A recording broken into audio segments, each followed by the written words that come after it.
tidak ada apa-apanya dengan saya. Saya adalah orang kampung, saya adalah orang desa, dan semua kita orang desa. Saya hanya butuh kekompakan dan bantuan kesulitan kita semua. Tidak ada yang bisa menolong, tidak ada yang bisa membantu jeritan yang selama kita di DPRD ini, kecuali kita semua. Bahwa kondisi pandemi, kami itu garda terdepan loh. Kami itu yang direkupusing selama 2 tahun. Direkupusing, dipotong perjalanannya, dipotong binteknya di DPRD. Sehingga kawan-kawan itu tidak bisa lagi perjalanan dinas selama 2 tahun. Kami itu garda terdepan. Cuman yang jadi persoalan ketika direkupusing anggaran daerah, DPRD tidak mengetahui bahwa ada pemotongan dana. Sehingga negara pada waktu itu tahun 2020 ada beberapa daerah yang tidak mencapai target penyerapan anggaran. Itu yang dikeluhkan oleh Menteri Dalam Negeri dengan Menteri Keuangan. Karena ada daerah yang mereka memotong anggarannya itu tidak jelas programnya, sehingga uang itu tersimpan di bank. Sehingga penyerapan anggaran tidak mencapai di atas 50%. Kenapa? Kami tidak bisa mengawasi.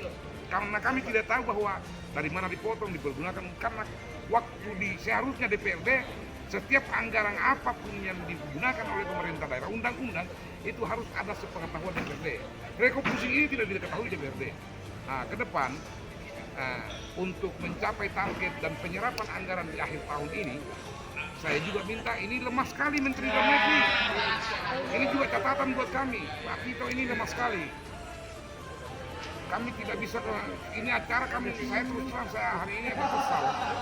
Presiden sudah memerintahkan untuk datang di sini bertemu, berdiskusi dengan DPRD. Ini untuk kepentingan bangsa. Saya mau hari ini Pak Mendagri hadir menyampaikan kepada DPRD bahwa betapa pentingnya pengesahan anggaran itu dan penetapan anggaran 2022 untuk tentang pemulihan ekonomi, untuk kepentingan percepatan pertumbuhan ekonomi. Kan kita ini kan DPRD, hampir semua DPRD mengesahkan anggaran itu di atas 60% tentang sektor pertumbuhan ekonomi di 416 kabupaten. Kami patuh itu. Cuman kenapa ada lambat beberapa kabupaten pengesahan anggaran? Karena regulasi yang dibuat oleh daerah dan negara ini lambat. Misalnya dana DAK. Dana DAK itu nanti juknisnya turun itu pada bulan Oktober atau November. Ini juga menjadi perhatian Bapak Presiden untuk menilai kinerja menteri itu. Jadi ada semacam keterlambatan. Di sisi lain, DPRD itu harus pengesahan anggaran pada 30 November.